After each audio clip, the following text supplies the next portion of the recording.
Have you ever felt like no matter what you do, your relationships feel one-sided or stuck?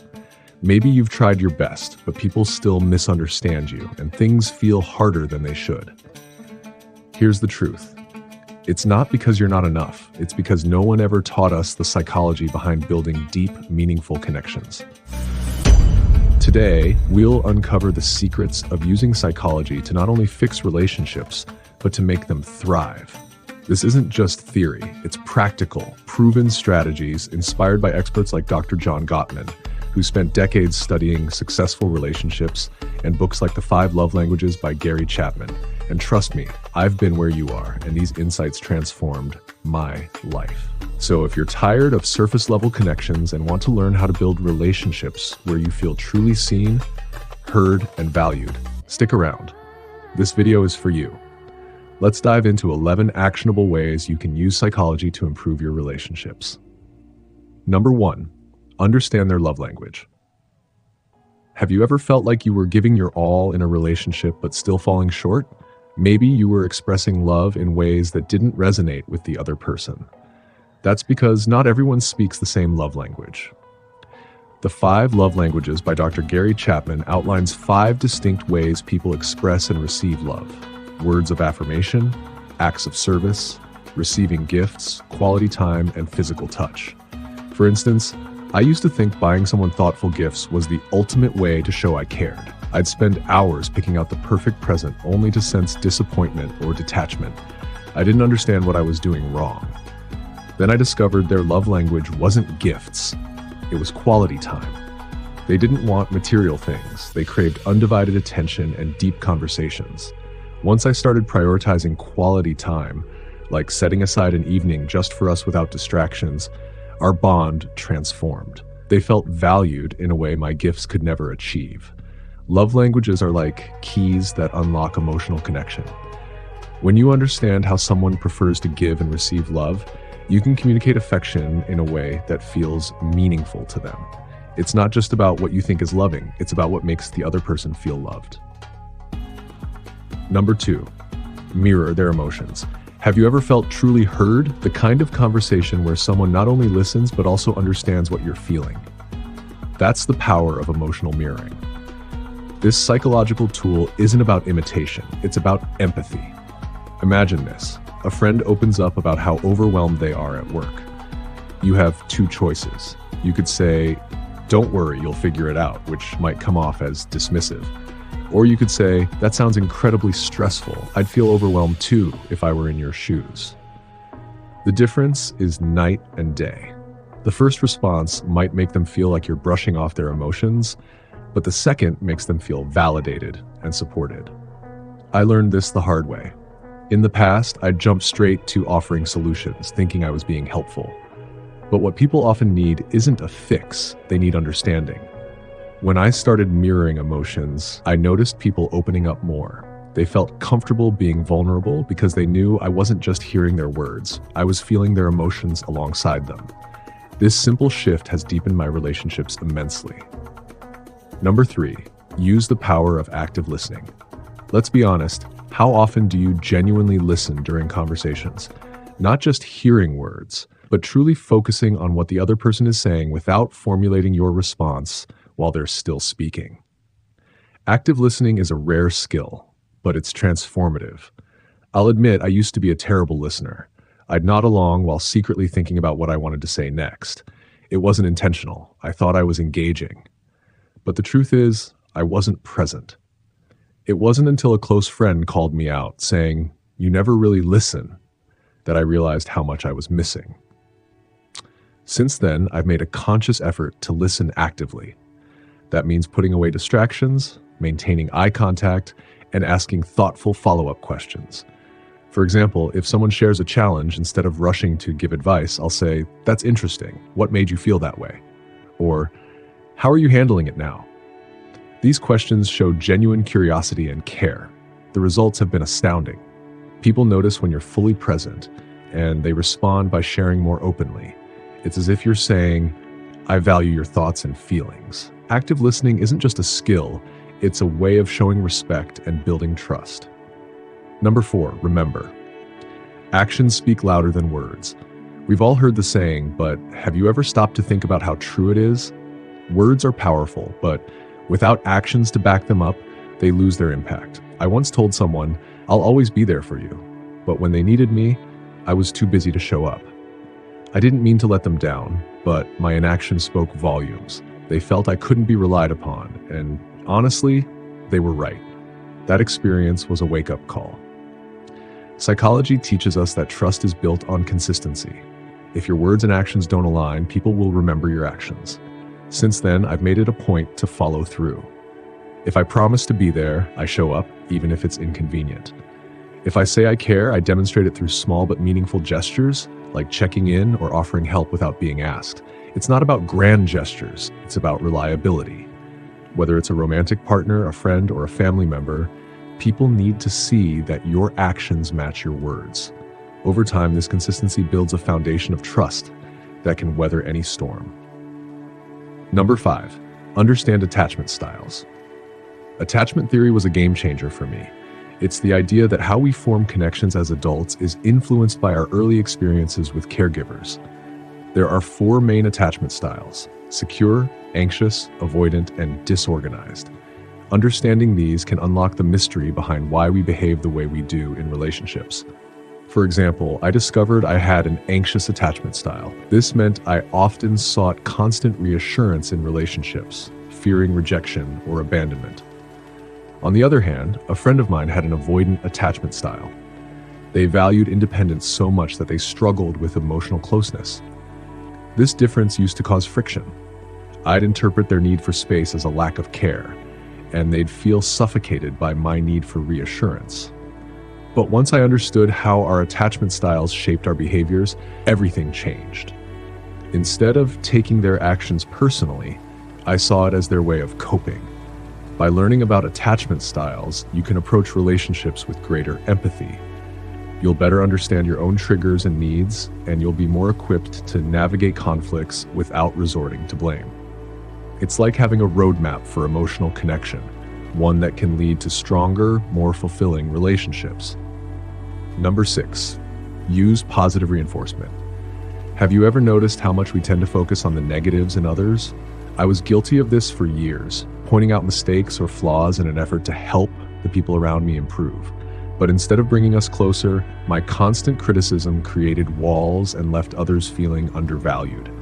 Then I stumbled upon the concept of positive reinforcement, and everything changed. Positive reinforcement is about focusing on what someone does right, rather than dwelling on what they do wrong.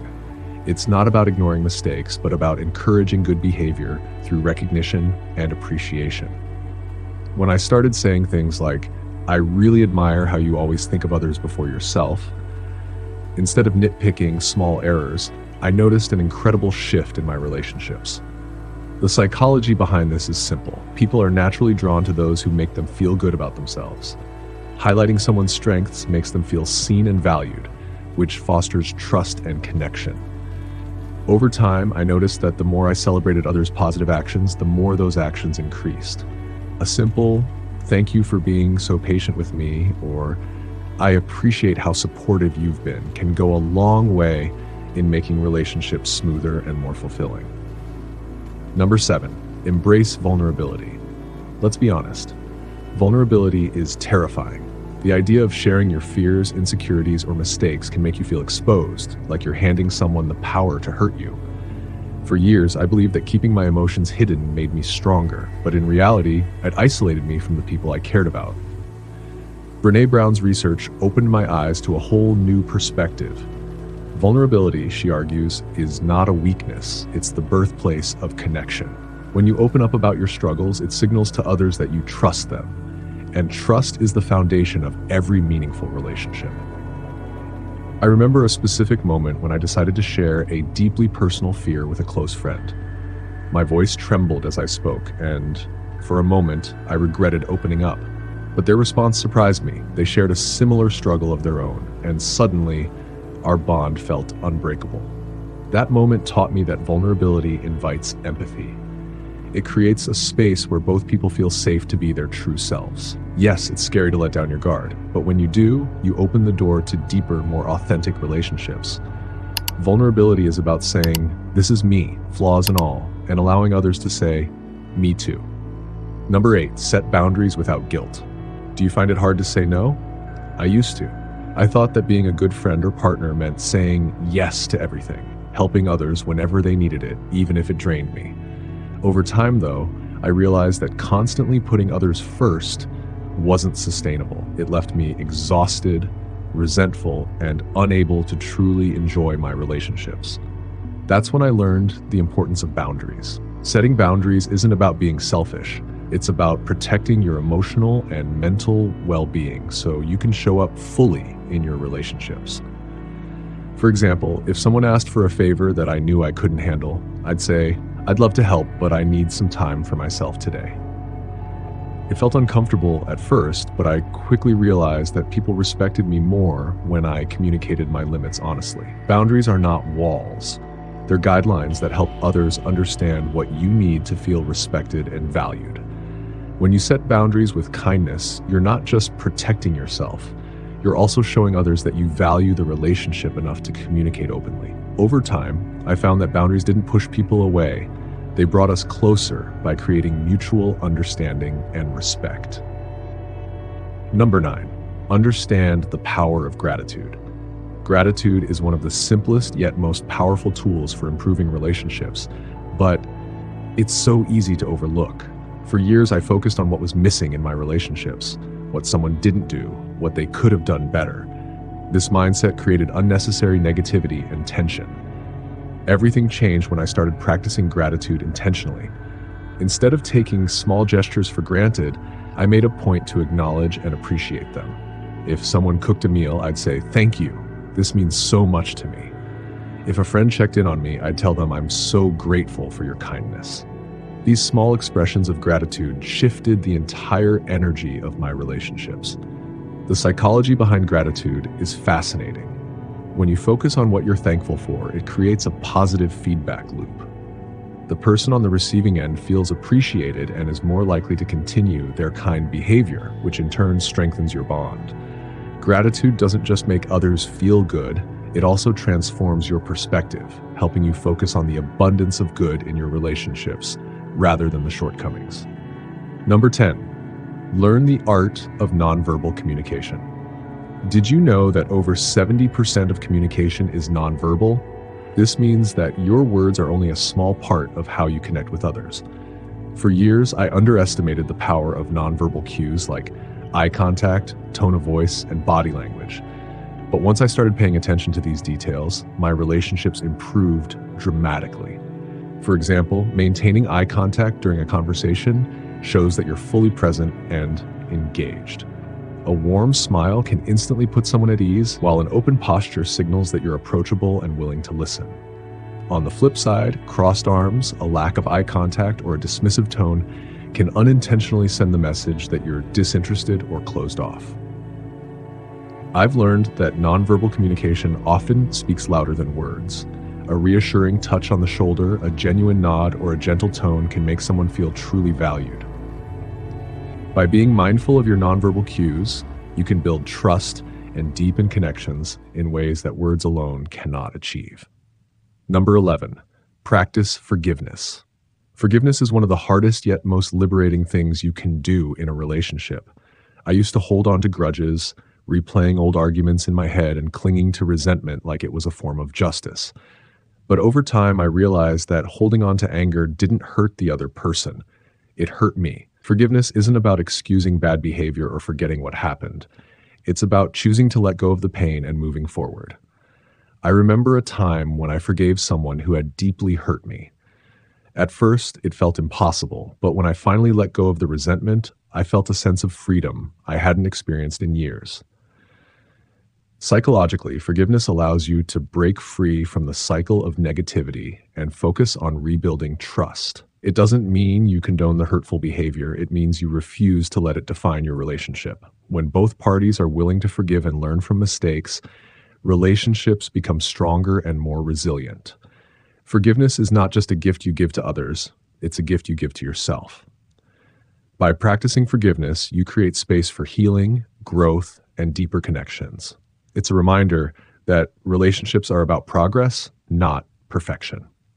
Relationships are the foundation of everything we do. Whether it's with a partner, family member, friend, or colleague, the quality of your relationships determines the quality of your life. And here's the exciting part. You now hold the tools to make those relationships not just better, but extraordinary. But this is just the beginning. Think about the power you could unlock if you dive even deeper into the psychology of human behavior. Imagine being able to read between the lines of someone's words, decode their body language, or even influence the dynamics of a relationship in ways that create lasting, positive change. This channel is here to be your guide on that journey, from dark psychology that helps you spot manipulation to strategies for building unshakable confidence. Every video we create is designed to give you an edge in understanding yourself and others. If you're as fascinated by the complexities of the human mind as I am, you'll love what's coming next. So, if today's video sparked something inside you, whether it's curiosity, a desire to grow, or even just the realization that you deserve better relationships, then make sure you check out my other videos. I've got content that dives into the darker aspects of psychology, like spotting manipulative tactics and protecting yourself, as well as insights on how to master personal development and take control of your life. And trust me, you don't want to miss what's coming up. There's so much more to uncover about the hidden patterns that influence our behavior, the psychology of attraction, and the secrets to achieving success in every area of your life. Hit that subscribe button now, and don't forget to turn on the bell notification so you're the first to know when new content drops. Your journey into mastering relationships, understanding human behavior, and becoming the best version of yourself is just getting started. You've already taken the first step by watching this video. Now, let's keep building together. Dive into the next video. It might just change the way you see the world. See you there.